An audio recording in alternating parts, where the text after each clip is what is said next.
Cyber crime police દ્વારા cyber fraud કરનાર આરોપીની કરી ધરપકડ। 4 આરોપીની સુરત સાયબર સેલ દ્વારા ધરપકડ કરવામાં આવી। અગાઉ પકડાયેલ પ્રવીણ ધાંધલ આ આરોપીઓ પાસેથી બેંક એકાઉન્ટ લેતો હોવાની માહિતી સામે આવી।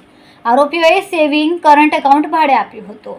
આરોપીઓના એકાઉન્ટથી 212 કરોડનું ટ્રાન્ઝેક્શન થયું હોવાની માહિતી સામે આવી। 154 બેંક એકાઉન્ટ ખોલાવ્યા હોવાની માહિતી। આરોપી અંકિત પરી ગોસ્વામી, બિપિન સાવલિયા, ચેતન લીંબાણી, અજય ગોસ્વામીની પોલીસે ધરપકડ કરી છે। ગયા વર્ષના 10મા મહિનામાં સુરત સાયબર સેલ દ્વારા એક અમરોલી વિસ્તારમાં રેડ કરવામાં આવેલ હતી, જેમાં મુખ્ય આરોપી પ્રવીણ ધાંધલને અરેસ્ટ કરવામાં આવેલ હતો અને એમની પાસેથી 124 કિટ ની અમે લોકોને વિગતો મળી હતી।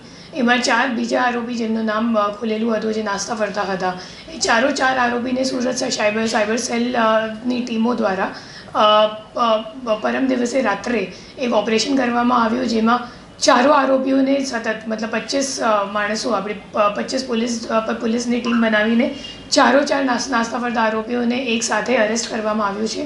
અને જે 4 આરોપી છે એમને સામે ઘણા બધા એ લોકોએ સેવિંગ બેંક એકાઉન્ટ અને કરંટ એકાઉન્ટો બેંકમાં પોતાની નામથી ખોલાવીને કમિશન પર જે સાયબર ક્રાઇમ ગેંગ છે એમને આપ્યું છે।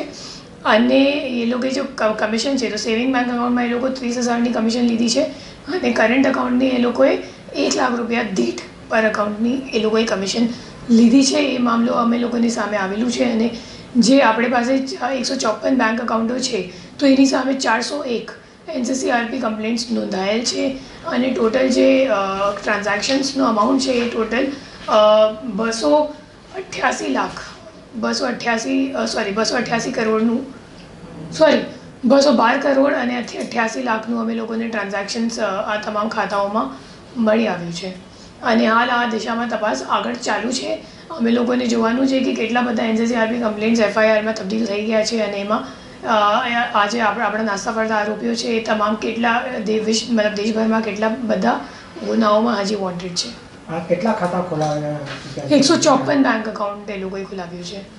કેમેરામેન સેનલ વિરાણી સાથે વિશાલ છેઠા, માનવ પ્રભા ન્યૂઝ, સુરત। અમારા વિડીયોની નવી અપડેટ મેળવવા માટે સબસ્ક્રાઇબ કરો માનવ પ્રભા ન્યૂઝ ચેનલને। બેલ આઇકન ક્લિક કરો લેટેસ્ટ વિડીયો સૌથી પહેલા મેળવવા માટે।